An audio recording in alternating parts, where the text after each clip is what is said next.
Okay, Carla, welcome. Thanks for coming in again. Today we're going to be talking about filling in a cabin crew safety and incident report, also known as, let's give it an acronym, CC, sir. That's easier to say. Look, I'm Paul. As you know, I'm actually a manager on board, and I know that you're actually going through the training now to be an onboard manager. Congratulations for getting that. Brilliant. Firstly, with these forms, have you got any experience? I haven't actually filled one out before, but I have had a manager fill one out on me when I had an injury once, so I've kind of been through the questions. Okay, all right. That's good. So you have a little bit of knowledge about it. Okay, now with these forms, as the title says, cabin crew. It's only for cabin crew, not for pilots. Cabin crew safety and injury reports. So these are used. So sorry, you've got one there as well. We can both have a look at these. What I'm proposing to do today is to, at the end of this, you will be able to fill this out confidently, clearly, and be able to submit it. And you're also going to have to conduct a short interview with an injured party as well. The way we're going to do this is basically I'll talk you through it, then we'll go through it together, you ask any questions, and then finally you can interview me. Does that sound all right? We just have to say before we start, this seems like a reasonably safe environment. However, anything can happen, so just be careful how you're sitting, crouching. You might be in a position for a while, and also you'll notice that the text is really small. Now, I don't think it's going to be a problem today because we do have plenty of light, but if you're doing it on the aircraft, that's not always the case, and sometimes you're in a hurry as well. So just be aware of these things. There is a time limit on putting these things in, submitting them. They've got to be submitted within 24 hours of an incident. However, you don't want to be rushed when you're doing it because that's when trouble happens. Right? So just be careful around those things. Now, these reports, like I said, they're safety and they're for injury.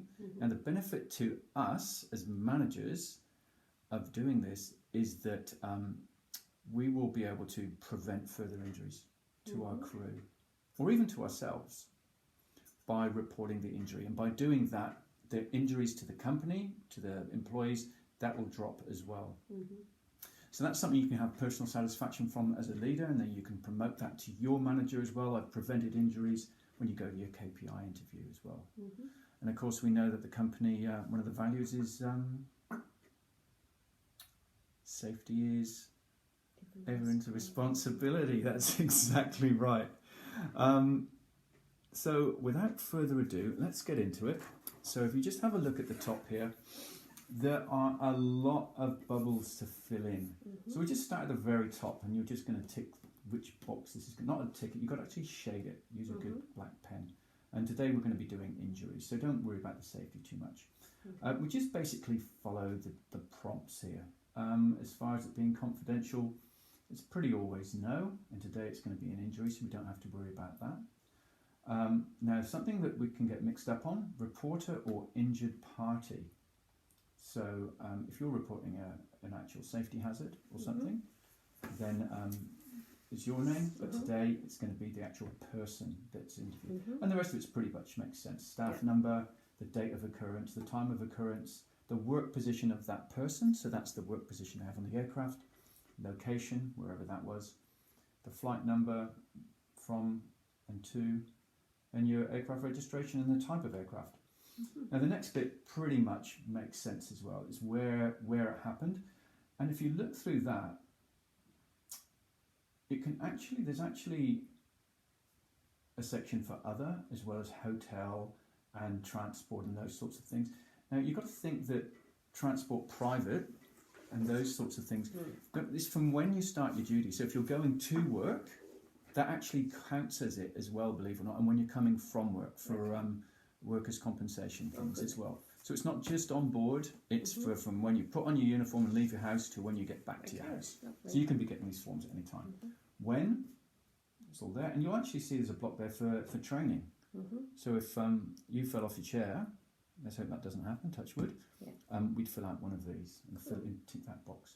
There's one particularly for flight phase.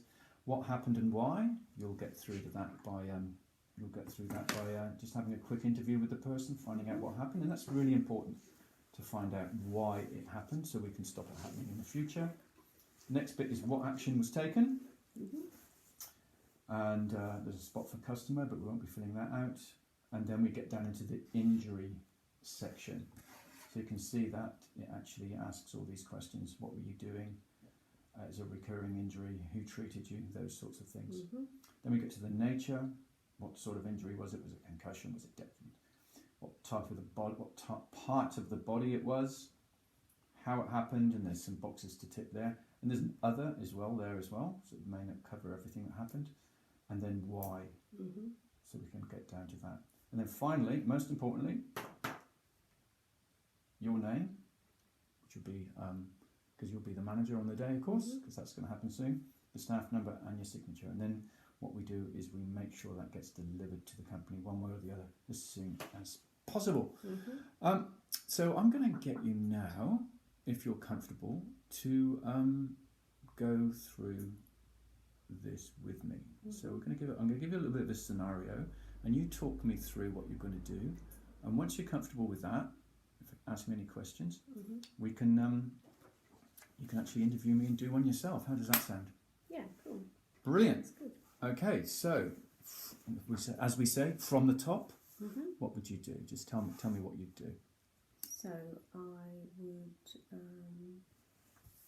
if it's an injury, is that what the... It's going to be an injury. It's going to be an injury, so you colour the bubble in with a black pen, and then, as you said, it doesn't apply to confidentiality because it's an injury. Yeah, perfect. And then you just put in the injured person's name and their staff number, the date that it happened. Okay. Now, just with the time, just say if we're flying to Los Angeles, would I put the flight time, like the time in Melbourne time or in Los Angeles time? That is a very good question. It would actually apply to the date as well, wouldn't it? Oh, yes, of course. Yeah. What we do there is on the arrival port. Okay. So it'll be Los Angeles. So just think after we take off, you set your watch to, goes the other way around, to Los Angeles time, and that is our time frame for all our, it's like we do with the meal services. We're doing breakfast at 6 a.m.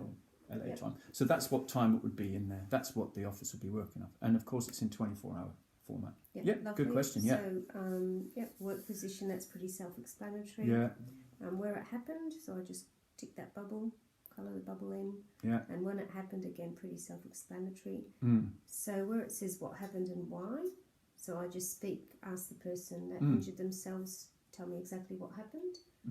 And then do you want that in dot point or? Dot point is great, and we can turn it into one long sentence, which we then have to break up. So let's just say what happened.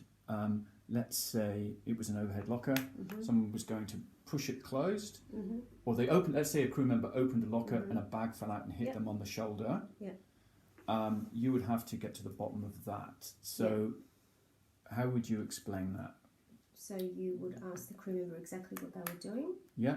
And then ask them, like were they standing in the right position? Just basically get a whole description of the situation from them. Yeah, perfect. So what happened?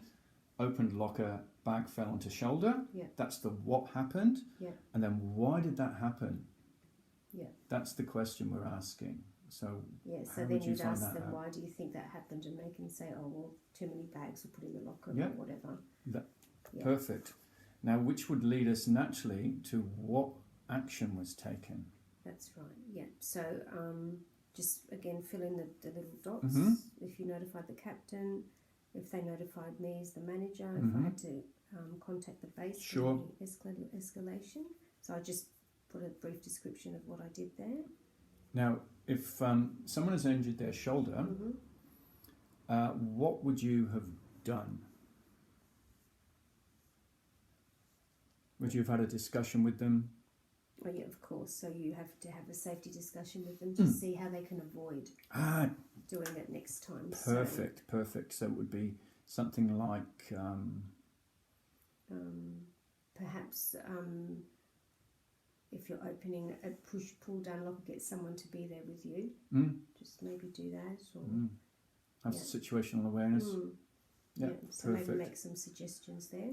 And you can also, just a pro tip, always said, ask them if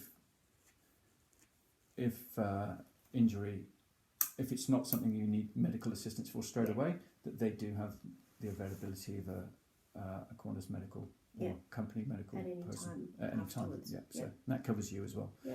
And then down to these other areas. Yeah, so the treatment, you just see, if it was first aid, if you had to page your doctor, if MedLink was notified, that's pretty self-explanatory. So then the nature of the injury, so just again tick one of those little boxes. Body part, pretty self-explanatory. How it happened, again, pushing or pulling or throwing, and why it happened. Yeah, it's all pretty basic, those bubbles, aren't they? Yeah. And then signing it and... and making sure that it gets sent out within 24 hours or whatever. Now, are you comfortable to quickly run through one of these? Now, rather than actually filling it out, because that's going to... These take a bit of time, okay? So, for the purposes of practice, go through, just tell me what bubbles you're going to fill in. I'll give you a scenario, and then tell me what you're going to write in these areas, and what else you'll fill in there. So the scenario is, let's say that I was working in the galley, actually, and I was preparing some coffee in one of the coffee bodums. You're familiar with those.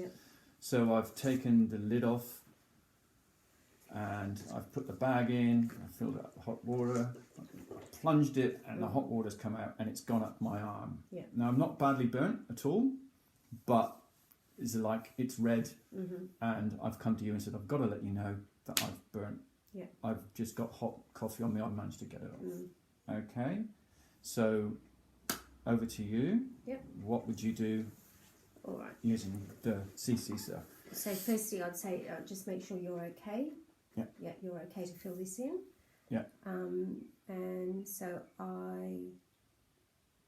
I'd start here and just tick it's an injury. Yes.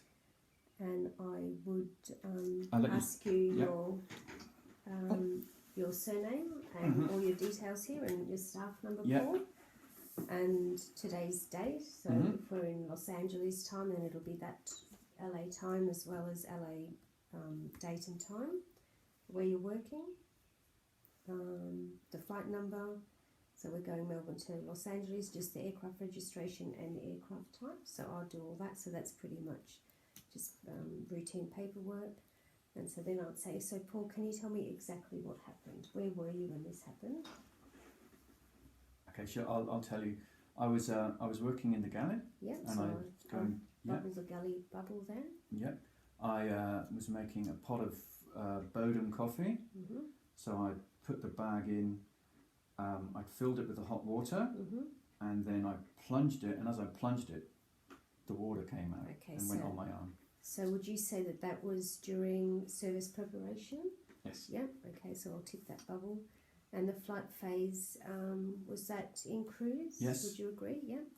So I then have to put an explanation as to what happened and why. So I would write, Paul was in the galley in business class and was making Bodum coffee. He applied pressure on the plunger, and the plunger, I suppose the coffee pot kind of exploded, didn't it? And brought hot water down. Water came out, rather than it plunging, the water came out the side. I'm not... so we'll just say, whilst applying pressure to the plunger, water escaped through the sides of the Bodum and caused water to splash on what part of your body? Just on my right arm. So right arm. Okay, so that's what happened. And why do you think that happened? I'll be honest, I think there may have been a bit too much water in there. Okay. I'm not sure of that Bodum, if it's safe, if it's worn or not. That's something I might have to have a look at, and that might be a safety thing. But when I plunged it, I only gave it a minute or two. I didn't give it 3 or 4 minutes. Okay, so you're familiar with the CCOM that says you have to wait 4 minutes before plunging? Yeah, So it that never works. Yeah, but yeah, I am. Yes. So maybe we could just pop that there. You plunged after about 2 minutes. Yes. Or, Yes. Okay. And then what action was taken? So you obviously reported that to me. So I'll write that down here. And then the injury. So you said it was on your right side. Okay, but before we do that, we'll just see. So have you had any treatment to it at all? No, I just ran it under some cold water. All right. So you haven't had a doctor or a nurse or anyone. No. So you will just provide a self. So you run it under cold water. And so the nature of the injury, we're going to say that it is. Would you say? I'm going to say a skin irritant because there isn't any. Oh, yep, there's a burn there.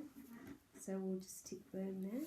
I haven't got my glasses on, sorry. I'm not supposed to be pointing. Body part, so it's your arm, how it happened, just to spill.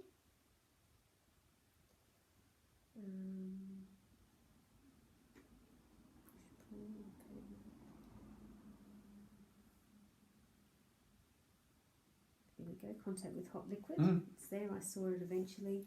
And why it happened. So we will just put, let's see, it happened because of a coffee plunger. Okay, so it's actually there. So, so that's all that. I make sure I sign it and date it and put my staff number on there, and I make sure I send it away. Perfect. Okay. Happy with that? Yeah. It's Very well just done. a matter of getting familiar with all the different types of the whys and hows and the nature and Look, I think you did a great job there. It's important when we do this, like you say, why it happened, and there's another why question down the bottom, but that seems to be more about equipment. Yeah. So it's really important about the why, and you did a good job of finding that out.